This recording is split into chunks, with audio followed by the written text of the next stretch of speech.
India ಸೋಲೋದಕ್ಕೆ ಇವರೇ ಕಾರಣ ಅಂತ ಇವಾಗ ಎಲ್ಲರೂ ಕೂಡ ಬ್ಲೇಮ್ ಮಾಡೋದಕ್ಕೆ ಸ್ಟಾರ್ಟ್ ಮಾಡಿದ್ದಾರೆ ಮಗ. ಬಟ್ ಇದು ಕ್ರೇಜಿ ಫ್ಯಾಕ್ಟು, ಒಪ್ಕೊಳ್ಳೇಬೇಕು. ಅದೇ ಥರ ಇದೆ ಫ್ಯಾಕ್ಟು. ಮತ್ತು India versus south Africa second ಓಡಿ ಇಂಡಿಯಾ 350+ ರನ್ ನೋಡಿದ್ರು ಕೂಡ ಇದನ್ನು ಡಿಫೆಂಡ್ ಮಾಡೋಕ್ಕಾಗದೆ ನಾವು ಇಂಡಿಯಾದವರು ಸೋತಿದ್ದಾರೆ ಅಂತ ಹೇಳಿದ್ರೆ ಸೌತ್ ಆಫ್ರಿಕಾ ವಿರುದ್ಧ. ಬಟ್ ಸೌತ್ ಆಫ್ರಿಕಾ ಬ್ಯಾಟರ್ಸ್ ಅಂತೂ ಎಲ್ಲರೂ 11 ಜನನು ಕೂಡ ಬ್ಯಾಟಿಂಗ್ ಆಡ್ತಾರೆ ಮಗ. 11ಕ್ಕೆ 11 ಕೂಡ ಆಡ್ತಾರೆ. ಬಟ್ ಏನೂ ಮಾಡೋಕ್ಕಾಗಲ್ಲ. ಬಂದವರೆಲ್ಲ ಹೊಡಿತಾರೆ, ಬಂದವರೆಲ್ಲ ಸ್ಟ್ರೈಕರ್ ರೊಟೇಟ್ ಮಾಡ್ತಾರೆ ಅಂತ ಹೇಳಿದ್ರೆ ಕ್ವಾಲಿಟಿ ಟೀಮ್ನ ಬಿಲ್ಡ್ ಮಾಡಿದರೆ ಸೌತ್ ಆಫ್ರಿಕಾ ಈ ಒಂದು ರೀಸೆಂಟ್ 3-4 ಇಯರ್ಸಿಂದ ಅಂತೂ ಸಖತ್ತಾಗಿದೆ ಟೀಮು. ಬಟ್ ಒಂದು ಕ್ರೇಜಿ ಫ್ಯಾಕ್ಟ್ ಹೇಳ್ತೀನಿ ಅಂತ ಹೇಳಿದೆ, ಋತುರಾಜ್ ಗಾಯಕ್ವಾಡು ಯಾವ ಟೀಮಲ್ಲಿ 100ನ ಹೊಡಿತಾರೋ ಆ ಎಲ್ಲ ಮ್ಯಾಚು ಕೂಡ ಸೋತಿದೆ. ಬಟ್ ಇದು ಕ್ರೇಜಿ ಫ್ಯಾಕ್ಟು. ಇಲ್ಲಿ ನೋಡ್ತಾ ಇದ್ರೆ ಇಂಡಿಯಾ ವರ್ಸಸ್ ಆಸ್ಟ್ರೇಲಿಯಾ T20 ಆಡಿದಾಗ ಇಂಡಿಯಾ ಸೋತಿದ್ರು. ಆ ಒಂದು T20 ಕೂಡ ಋತುರಾಜ್ ಗಾಯಕ್ವಾಡು 100ನ ಹೊಡೆದಿದ್ರು. ಮತ್ತು CSK ವರ್ಸಸ್ RR IPL ಅಲ್ಲಿ CSK last. And CSK versus LHC IPL ಅಲ್ಲಿ CSK last. And India versus south Africa ಇವತ್ತಿನ ಓಡಿ ಇದು ಕೂಡ ಲಾಸ್ಟ್ ಆಯಿತು. ಬಟ್ ಏನೂ ಮಾಡೋಕ್ಕಾಗಲ್ಲ. ಬಟ್ ನಮ್ಮ ವಿರಾಟ್ ಕೊಹ್ಲಿ ಬಗ್ಗೆ ಮಾತಾಡಲೇಬೇಕು. ಬ್ಯಾಕ್ ಟು ಬ್ಯಾಕ್ 100 ಗುರು. ಯಾವನು ಕೂಡ ಇವಾಗ ಮಾತಾಡೋಂಗೆ ಇಲ್ಲ. ಅದರಲ್ಲಂತೂ ಸೆಲೆಕ್ಟರ್ಸ್ ಅಂತೂ ಇಷ್ಟೇ ಸೀರಿಯಸ್ಲಿ ವಿರಾಟ್ ಕೊಹ್ಲಿ ಅಂತೂ ಗನ್ನು ಮಗ. ಮತ್ತು ವಿರಾಟ್ ಕೊಹ್ಲಿ ಅವರು KL ರಾಹುಲ್ ಅಂಡರ್ ಕ್ಯಾಪ್ಟನ್ಸಿಯಲ್ಲಿ ರನ್ನ ಸುರಿಮಳೆ ಹರಿಸಿದ್ದಾರೆ ಮಗ. ಅದರಲ್ಲಿ 400ನ ಹೊಡೆದಿರೋದು. ಫಸ್ಟ್ ಮ್ಯಾಚ್ 122, ಎರಡನೇ ಮ್ಯಾಚ್ 51, ಮೂರನೇ ಮ್ಯಾಚ್ ಡಕ್ಔಟು, ನಾಲ್ಕನೇ ಮ್ಯಾಚ್ 65, ಮತ್ತು ಐದನೇ ಮ್ಯಾಚ್ 113, ಲಾಸ್ಟ್ ಮ್ಯಾಚ್ ನೋಡಿದ್ರಲ್ಲ 135, ಇವತ್ತಿನ ಮ್ಯಾಚಲ್ಲಿ 102. ಅದು ಅಂಡರ್ KL ರಾಹುಲ್ ಕ್ಯಾಪ್ಟನ್ಸಿಯಲ್ಲಿ ರನ್ಸ್ ಅಂತೂ ಹಂಗೆ ಕಿತ್ಕೊಂಡು ಅದೇ ಥರ ಬರ್ತಾರೆ ವಿರಾಟ್ ಕೊಹ್ಲಿ ಬ್ಯಾಟ್ ಕಡೆಯಿಂದ. ಬಟ್ ವಿರಾಟ್ ಕೊಹ್ಲಿ ಅವ್ರ ಬಗ್ಗೆ ಯಾವನು ಮಾತಾಡೋಂಗೆ ಇಲ್ಲ. ಅವರಂತೂ ನೆಕ್ಸ್ಟ್ ವರ್ಲ್ಡ್ ಕಪ್ಗೆ ಫಿಕ್ಸು.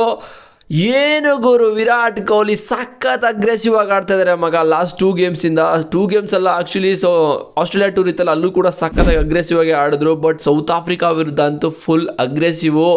2016-17 ವಿರಾಟ್ ಕೊಹ್ಲಿಯನ್ನು ನೋಡ್ದಂಗೆ ಆಗ್ತಾ ಇದೆ ಅಂತ ಎಲ್ಲರೂ ಕೂಡ ಹೇಳ್ತಾ ಇದ್ದಾರೆ, ನಾನು ಕೂಡ ಹೇಳ್ತಾ ಇದ್ದೀನಿ. ಬಟ್ ಇವತ್ತಿನ ಪರ್ಫಾರ್ಮೆನ್ಸ್ ಬಗ್ಗೆ ಟೀಮ್ ಇಂಡಿಯಾ ಮಾತಾಡೋದಾದರೆ, ಬಟ್ ಅರ್ಲಿ ವಿಕೆಟೇ ಬಿತ್ತು. ಜೈಸ್ವಾಲ್ ಮತ್ತು ರೋಹಿತ್ ಶರ್ಮಾ ಇಬ್ಬರು ಕೂಡ ಬೇಗನೆ ಔಟ್ ಆದರೂ ಸೆಟ್ಲ್ ಆಗಿದ್ರು, ಚೆನ್ನಾಗಿ ಆಡ್ತಾಯಿದ್ರು. ಬಟ್ SSC ಜೈಸ್ವಾಲ್ ಸ್ವಲ್ಪ ಸ್ಟ್ರಗಲೇ ಮಾಡ್ತಾರೆ ಆ್ಯಕ್ಚುಲಿ ಹೇಳಬೇಕು ಅಂತ ಹೇಳಿದ್ರೆ. ಸ್ವಲ್ಪ ತುಂಬ ಬಾಲ್ ಡಾಟ್ ಆಗ್ತಾ ಅವರು ಕೂಡ ಪ್ರೆಷರಲ್ಲಿ ಇದ್ದರು. ಸೊ ಅದು ಫುಲ್ ಶಾಟು ತುಂಬ ಆಚೆ ಹೊಡೆಯಕ್ಕೆ ಹೋದ್ರು. ಬಟ್ ಏನೂ ಮಾಡೋಕ್ಕಾಗಲ್ಲ. ಬಟ್ ರೋಹಿತ್ ಶರ್ಮಾ ಅವ್ರದಂತೂ ಒಳ್ಳೆ ಬಾಲ್ ಮಗ. ಬರ್ಗರ್ ಹಾಕಿದ್ದು ಏನು ಹಾಕಿದ್ದು ಬಾಲು. ಅದೇ ಒಂದು ಓವರಲ್ಲಿ 3 ಬೌಂಡ್ರಿ ಹೋಗಿತ್ತು.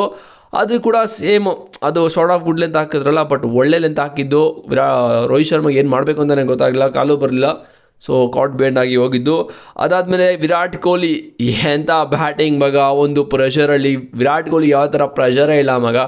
ನೀನು ಯಾವಾಗಾದರೂ ಬ್ಯಾಟಿಂಗ್ ಕಳಿಸು, ನಾನು ಹೋಗಿ 100ನ ಹೊಡ್ಕೊ ಬರ್ತೀನಿ. ಅದು ಹ್ಯಾಬಿಟ್ ಆಗಿಬಿಟ್ಟಿದೆ ವಿರಾಟ್ ಕೊಹ್ಲಿ ಅವರಿಗೆ. ಆ್ಯಂಡ್ ಋತುರಾಜ್ ಗಾಯಕ್ವಾಡು ಸೇರ್ಕೊಂಡು ಇಬ್ಬರು ಕೂಡ ಸಖತ್ತಾಗಿ ಪಾರ್ಟ್ನರ್ಶಿಪ್ನ ಬಿಲ್ಡ್ ಮಾಡಿದ್ರು.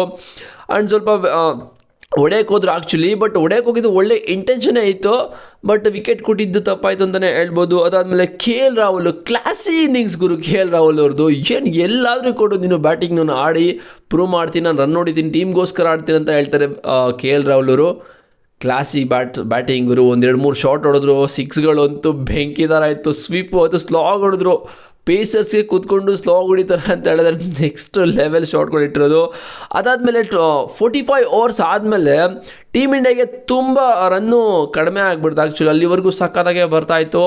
ಆ್ಯಕ್ಚುಲಿ 400 ಹೊಡಿಬೋದಾಗಿತ್ತು. ಬಟ್ ಅದಾದಮೇಲೆ ತುಂಬ ಬಾಲ್ಗಳು ಡಾಟ್ ಆಗಿಬಿಡ್ತು 45 ಓವರ್ ಆದಮೇಲೆ.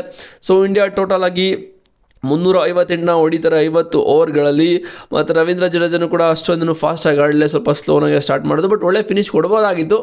ಬಟ್ ಏನೂ ಮಾಡೋಕ್ಕಲ್ಲ. ಬಟ್ ಅವ್ರ ಕಡೆ ಬೌಲಿಂಗ್ ಅಟ್ಯಾಕ್ ನೋಡೋದಾದರೆ ಬರ್ಗರ್ ಅವರು 1 ವಿಕೆಟ್ ತೊಗೊಂಡಿದ್ದಾರೆ, Lungi Ngidi 1 and Marco Jansen 2 wicket ಅಷ್ಟೇ. ಒಳ್ಳೆ ಪರ್ಫಾರ್ಮೆನ್ಸ್ ಅವ್ರ ಕಡೆಯಿಂದ. ಬಟ್ ನಮ್ಮ ಟೀಮ್ ಇಂಡಿಯಾ ಸೋಲೋದಕ್ಕೆ ಕಾರಣ SSC ಜೈಸ್ವಾಲ್ ಯಾವಾಗ ಕ್ಯಾಚ್ನ ಬಿಡ್ತಾರೆ ಅಲ್ಲಿ ಮ್ಯಾಚೇ ಟರ್ನ್ ಆಗಿಬಿಡುತ್ತೆ. ಅದೊಂದು ಕ್ಯಾಚ್ ಹಿಡ್ದಿದ್ರೆ ಆ್ಯಕ್ಚುಲಿ ಎಡನ್ ಮಕ್ರಮ್ ಅನ್ಸುತ್ತೆ, ಅದೊಂದು ಕ್ಯಾಚ್ನ ಹಿಡಿದು ಬಿಟ್ಟಿದ್ರೆ ನಾವು ಯಾವ ಥರ ಪ್ರಾಬ್ಲಮ್ ಇರ್ತಾ ಇರಲಿಲ್ಲ. ಅಲ್ಲಿಗೆ ಮ್ಯಾಚು ಬೇಗ ಮುಗಿತಾ ಇತ್ತು. ಇಂಡಿಯಾ ಮುಗಿತಾ ಇದ್ರು ಕೂಡ, ಬಟ್ ಇಂಡಿಯಾದವ್ರಿಗೆ ಗೆಲ್ತಾಯಿದ್ರು. ಬಟ್ ಬಿಟ್ಟರು ಕ್ಯಾಚು, ಅದು ಕೂಡ ಹೋಯಿತು. ಆ್ಯಂಡ್ ಕ್ವಿಂಟನ್ ಡಿಕಾಕ್ 8, ತೆಂಬಾ ಬವೋ 46 ಒಳ್ಳೆ ಪಾರ್ಟ್ನರ್ಶಿಪ್ಪೇ ಬಂತು ಡಿಕಾಕ್ ಔಟ್ ಆದಮೇಲೆ. ಆ್ಯಂಡ್ ಮ್ಯಾಥ್ಯೂ ಬ್ರೆಸ್ಟಿಕ್ ಅವರು ಕೂಡ 68. ಡೆವಿಲ್ ಬ್ರೆವಿಸ್ ಆ್ಯಕ್ಚುಲಿ ಮಗ ಮ್ಯಾಚ್ನ ಚೇಂಜ್ ಮಾಡಿದ್ದು. ಏನು 5 6 ಹೊಡೆದ್ರು ಅಂತ ಊರಿಂದ ಆಚೆ ಹೊಡೆದ್ರು. 5 6ಗಳಂತೂ ಜೋರಾಗಿ ಬೀಸಿದ್ರು, ಕನೆಕ್ಟ್ ಆದ ತಕ್ಷಣ ಆಚೆ ಹೋಯಿತು. ಬಟ್ ಅವರು ಕೂಡ ಔಟ್ ಆದರು. ಆ್ಯಂಡ್ ಝೋರ್ಜಿ 17 ಪಾಪ ಅವರು ಕೂಡ ರಿಟೈರ್ಡ್ ಹರ್ಟ್ ಆದರು ಬಿಕಾಸ್ ಅವ್ರಿಗೆ ಆಮ್ಸ್ಟ್ರಿಂಗ್ ಏನೋ ಇಂಜುರಿ ಆಯಿತು. ಆ್ಯಂಡ್ ಮಾರ್ಕೋ ಜೆನ್ಸನ್ನು ಲಾಸ್ಟ್ ಮ್ಯಾಚ್ ಥರ ಆಗಲಿಲ್ಲ, ಬಟ್ ಇವತ್ತಿನ ಮ್ಯಾಚಲ್ಲಿ ಜಸ್ಟ್ ಲಾಫ್ಟರ್ ಶಾಟ್ ಹೊಡೆಯೋಕೆ ಕೈ ಕೊಟ್ಟಿದ್ದು. ಆ್ಯಂಡ್ ಕಾರ್ಬಿನ್ ಬಾಸ್ ಅಂತ ಇರುವಂಥ ಸಕಾರಾಗಿ ಲಾಸ್ಟ್ವರೆಗೂ ಮ್ಯಾಚ್ನ ಫಿನಿಷ್ ಮಾಡಿಕೊಟ್ರು ಸೌತ್ ಆಫ್ರಿಕಾಗೆ. ಬಟ್ ಕೇಶವ್ ಮಹಾರಾಜ್ ಅವರು ಹತ್ರನೂ ಚೆನ್ನಾಗಿ ಆಡೋದು. ಬಟ್ ಎಲ್ಲರೂ ಬ್ಯಾಟಿಂಗ್ ಆಡ್ತಾರೆ ಮಗ, ಈ ಟೀಮಲ್ಲಿ ಹೇರೋ ಬರೋರೆಲ್ಲ ಬ್ಯಾಟಿಂಗ್ ಆಡಿದ್ರೆ.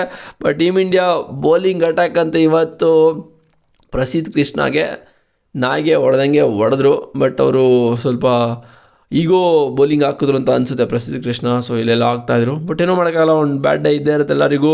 ಹರ್ಷದೀಪ್ ಸಿಂಗ್ 2 ವಿಕೆಟು, ಹರ್ಷಿತ್ ರಾಣಾ 1 ವಿಕೆಟು, 10 ಓವರಲ್ಲಿ 70 ರನ್ ಕೊಟ್ಟಿದ್ದಾರೆ. ಆ್ಯಂಡ್ ಪ್ರಸಿದ್ಧ ಕೃಷ್ಣ 8.2 ಓವರ್ಸಲ್ಲಿ 85 ರನ್ ಕೊಟ್ಟಿರೋದು, 2 ವಿಕೆಟ್ನ ತೊಗೊಂಡ್ರು. ಒಂದು ಬ್ರೇಕ್ ಥ್ರೂ ಕೂಡ ಕೊಟ್ಟರು, ಬಟ್ ಅದು ವರ್ಕೌಟ್ ಆಗಲಿಲ್ಲ. ಆ್ಯಂಡ್ ಅಷ್ಟೇ, ಅದು ಬಿಟ್ಟು ಯಾರು ಕೂಡ ತೊಗೊಳ್ಳಿಲ್ಲ. ಕುಲ್ದೀಪ್ ಯಾದವ್ ಕೂಡ ಸರಿ ಕೊಟ್ಟಿದ್ದಾರೆ ಇವತ್ತು 78, 1 ವಿಕೆಟ್ಗಷ್ಟೇ. ಬಟ್ ಏನೂ ಮಾಡೋಕ್ಕಾಗಲ್ಲ, ಒಳ್ಳೆ ಮ್ಯಾಚು. ಆ್ಯಕ್ಚುಲಿ ಇವತ್ತಿನ ಮ್ಯಾಚು ಸಕ್ಕತ್ತಾಗೇ ಇತ್ತು. ಬಟ್ ಸೌತ್ ಆಫ್ರಿಕಾ ಬ್ಯಾಟರ್ಸ್ ಅಂತ ಯಾರು ಕೂಡ ಬಿಟ್ಕೊಳ್ಳಿಲ್ಲ ಮಗ. ಡೆವಿಲ್ ಬ್ರೇವಿಸ್ ಆ್ಯಕ್ಚುಲಿ ಇನ್ನಿಂಗ್ಸ್ನ ಚೇಂಜ್ ಮಾಡಿದ್ದು, ಸ್ವಲ್ಪ ಸಕ್ಕತ್ತಾಗಿ ಆಡಿದ್ರು. ಬಟ್ ಎಲ್ಲರೂ ಕೂಡ ಡೆವಿಲ್ ಬ್ರೇವಿಸ್ ಬಗ್ಗೆ ತುಂಬ ಮಾತಾಡ್ತಿದ್ದಾರೆ ಇವಾಗ. ಅವರು ಪವರ್ ಹಿಟ್ಟಿಂಗ್ ಸಕ್ಕತ್ತಾಗಿ ಇಟ್ಕೊಂಡಿದ್ದಾರೆ, ಬಟ್ ಅವರು ಸ್ವಲ್ಪ ಪೇಷನ್ಸ್ ಆಗಿ ಇರಬೇಕು ಆ್ಯಂಡ್ ಮ್ಯಾಚ್ನ ಫಿನಿಷ್ ಮಾಡ್ಕೊಂಡು ಹೋಗಬೇಕು. ಅದು ಚಾಂಪಿಯನ್ ಬ್ಯಾಟ್ಸ್ಮನ್ನ ಒಂದು ಹ್ಯಾಬಿಟ್ ಅಂತ ಹೇಳ್ತಾ ಇದ್ದಾರೆ. ಗೊತ್ತಿಲ್ಲ, ಬಟ್ ಬೇಗ ಇನ್ನಿಂಗ್ಸ್ನ ಆಡಿದ್ರು ಆ್ಯಕ್ಚುಲಿ. ಅವ್ರಿಲ್ಲ ಅಂತೇಳಿ ಸೌತ್ ಆಫ್ರಿಕಾ ತುಂಬ ಕಷ್ಟ ಆಗ್ತಾಯಿತ್ತು. ನನ್ನ ಪ್ರಕಾರ ಮಿಡಲ್ ಓವರ್ಸಲ್ಲಿ ಸ್ವಲ್ಪ ರನ್ಸು ಕೂಡ ಕಡಿಮೆ ಆಗ್ತಾಯಿತ್ತು. ಯಾವಾಗ 5 6 ಹೊಡೆದ್ರಲ್ಲ ಮ್ಯಾಚ್ನ ಮತ್ತೆ ಪುಲ್ ಬ್ಯಾಕ್ ಮಾಡಿಬಿಟ್ರು. But okay, good match. But India ಇವಾಗ ಸೋತರು. Second ODI full South Africa boys ಎಲ್ಲ ಫುಲ್ ಅಗ್ರೆಸಿವ್ ಆಗಿಬಿಟ್ಟೆಲ್ಲ ಗಿಮಾನ್ ಅಂತಾರೆ, ಕಿರ್ಚಾಡ್ತಾ ಇದ್ದಾರೆ. ನೋಡೋಣ ನೆಕ್ಸ್ಟ್ ಮ್ಯಾಚ್ ಏನಾಗುತ್ತೆ, 3rd ODI ಇಲ್ಲಿ ಅಂತ ನಿಮಗೇನು ಅನಿಸುತ್ತೆ ಅಂತ ಕಾಮೆಂಟ್ ಮಾಡಿ ಗಾಯ್ಸ್. ಮತ್ತು ಇವತ್ತಿನ ಮ್ಯಾಚ್ ಬಗ್ಗೆ ನಿಮ್ಗೇನು ಅನಿಸ್ತು ಆನೆಸ್ಟಾಗಿ ಕಾಮೆಂಟ್ ಮಾಡಿ. ಸಿಗ್ತೀನಿ ನೆಕ್ಸ್ಟ್ ವೀಡಿಯೋದಲ್ಲಿ ಬಾಯ್ಸ್. C you.